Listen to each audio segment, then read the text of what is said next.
మా పెద్దలందరికీ మీడియా మిత్రులందరికీ నమస్కారం. మెస్సీ మీద ఉన్నటువంటి ప్రేమ తపన బీసీల గురించి చనిపోయినటువంటి మా సాయి ఈశ్వరాచార్య మీద మాత్రం దయలేదు. ఫుట్బాల్ మీద ఉన్నటువంటి తపన బీసీ బిల్లు పైన లేదు. ఫుట్బాల్ మ్యాచ్కి రమ్మని, మెస్సీని ఫోటోలు దిగడానికి రమ్మని, చూడ్డానికి రమ్మని ఖర్గేని కలుస్తారు, సోనియా గాంధీని కలుస్తారు, రాహుల్ గాంధీని పిలిపిస్తారు, ప్రధానమంత్రిని కలుస్తారు. కానీ ఈనాటి వరకు ఒక్కనాడైనా ప్రధానమంత్రి దగ్గరకు పోయి రాష్ట్రపతి దగ్గర బిల్లు ఉంది, ఆ బిల్లు పాస్ చేయండి అని ఒక్కనాడని అడిగినరా? ఒక్కనాడనా? అంటే మీకు ఈ బీసీల పట్ల ఎంత చిత్తశుద్ధి ఉంది ప్రభుత్వానికి అనేది తెలిసిపోతుంది. కేవలం లిప్ సింపతి తప్ప ఏం లేదు. నల్గొండ జిల్లాలో మూత్రం దాయించి అఘాయిత్యం చేసినా కేసు పెట్టరు.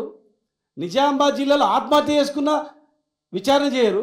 చివరకు హైదరాబాద్లో ఒంటి మీద నిప్పంటించుకొని తెలంగాణ ఉద్యమంలో శ్రీకాంత్ చారి ఎట్లా చనిపోయిండో ఆ విధంగా చనిపోతే కూడా కనీసం ఆ కుటుంబాన్ని పరామర్శించలేదు, భరోసా ఇవ్వలేదు. ఇక్కడ చావులు అర్ధనాదాలు జరుగుతుంటే అక్కడ ఫుట్బాల్ మ్యాచ్లు జరుగుతూ ఉన్నాయి.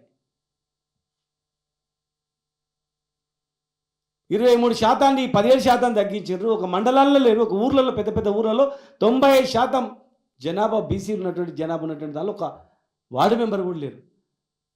అంటే ఇష్టానుసారంగా ఇష్టం వచ్చిన రీతిలో రిజర్వేషన్లు పెడుతూ, ఉన్న రిజర్వేషన్ తగ్గిస్తూ, జనగణనలో బీసీల సంఖ్య తక్కువ చూపిస్తూ, అవమానాలు పరుస్తూ ఇక్కడ చావులు అవుతుంటే, కొట్లాటలు అవుతుంటే అక్కడ మ్యాచ్లు అవుతూ ఉన్నాయి, ఫుట్బాల్ మ్యాచ్లు అవుతూ ఉన్నాయి, వినోదాలు అవుతూ ఉన్నాయి, విందులు వినోదాలు అవుతూ ఉన్నాయి. ఓట్లు కావాలి బీసీలై, సీట్లు వాళ్ళకి కావాలి, ఓట్లు వీళ్ళకి కావాలి. ఇలా ఒక్కటే మేము తెలియజేస్తూ ఉన్నాం. రాహుల్ గాంధీ గారు వచ్చారు, మీరు మొన్న పోయి పవర్ పాయింట్ ప్రజెంటేషన్ ఇచ్చారు కదా, ఇవాళ పెట్టండి ఏ జిల్లాల్లో ఎంత పర్సెంటేజ్ ఇచ్చిండ్రు, జనాభా ఎంత, వాళ్ళకి ఇచ్చిన బీసీ రిజర్వేషన్ ఎంత. అంటే రాహుల్ గాంధీ రోల్ మోడల్ తెలంగాణ అనేది దేశానికి ఇదేనా? వచ్చిండు మ్యాచ్కు, ఇది కూడా చూపించండి. రేపు ఎక్కడో దగ్గర హోటల్లో పెడతారా, లేకపోతే ఇంకెక్కడ పెడతారా, పెట్టి చూపించండి. ఏ జిల్లాలో ఎంత ఇచ్చిండ్రు, ములుగులో ఎంత ఇచ్చిండ్రు,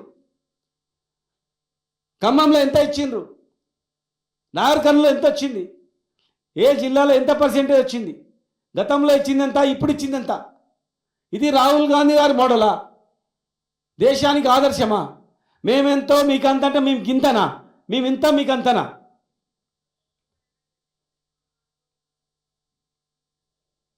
కళ్ళ ముందర ఇన్ని అఘాయిత్యాలు జరుగుతున్నా కూడా పట్టించుకోకుండా ఎలక్షన్ పెట్టినందుకే ఈరోజు ప్రజలు, బీసీలు అందరూ కూడా ఆగ్రహంతో ఈ రిజల్ట్ వచ్చింది. రేపు సెకండ్ విడత కూడా దయచేసి మిత్రులారా, 2వ విడతలో మీరు మీ పౌరుషాన్ని చూపించండి, 3వ విడతలో కూడా మీ పౌరుషాన్ని చూపించండి.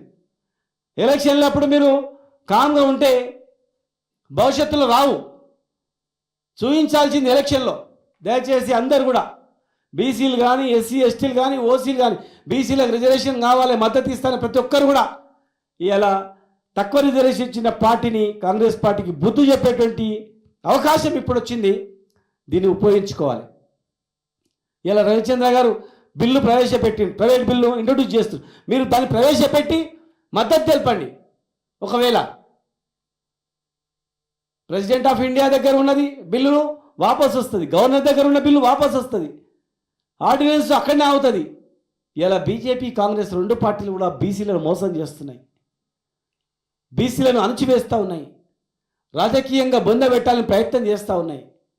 కనుక మీరు వాళ్ళని బొందబెట్టే కార్యక్రమాన్ని పూనుకోవాలి. ఖచ్చితంగా రేపు ఎవరు తెలుస్తుంది. పార్లమెంట్లో నిజంగా మీకు చిత్తశుద్ధి ఉంటే కనీసం ఎంపీలు, ప్రధానమంత్రి కూడా మీకు బీజేపీ ఎంపీలకు క్లాస్ ఇచ్చిండు కదా, మరి మీరు కనీసం మీ పౌరుషాన్ని బీసీ బిల్లు ఎందుకు పెట్టలేదు, ఎందుకు రాలేదని చెప్పి నిలదీయండి. బీసీల గురించి పార్లమెంట్లో మాట్లాడండి. కాంగ్రెస్ ఎంపీలు కూడా మీరు అడగండి.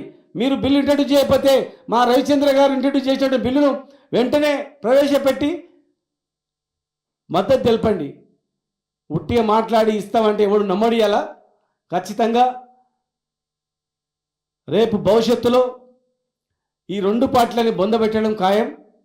రెండో విడత మూడో విడత కూడా ప్రజలారా, అన్ని పార్టీలో ఉన్నటువంటి బీసీలారా, ఎస్సీ ఎస్టీలారా, మరి ఈ బిల్లుకు మద్దతు పలకాల ఇవ్వాలని చెప్పి కోరుకున్నటువంటి ఓసీలారా, మీరందరూ కూడా ఖచ్చితంగా ఈ పార్టీని బొందబెడితేనే ఈ రాష్ట్రం బాగుపడుతుంది.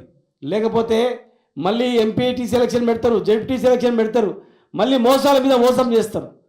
2, 3 అయిపోయిన తర్వాత మొత్తం తెలంగాణలో అల్లకల్లోలం అయిపోతుంది. ఇప్పటికే కరెంటు పోయింది, అన్నీ పోయినాయి.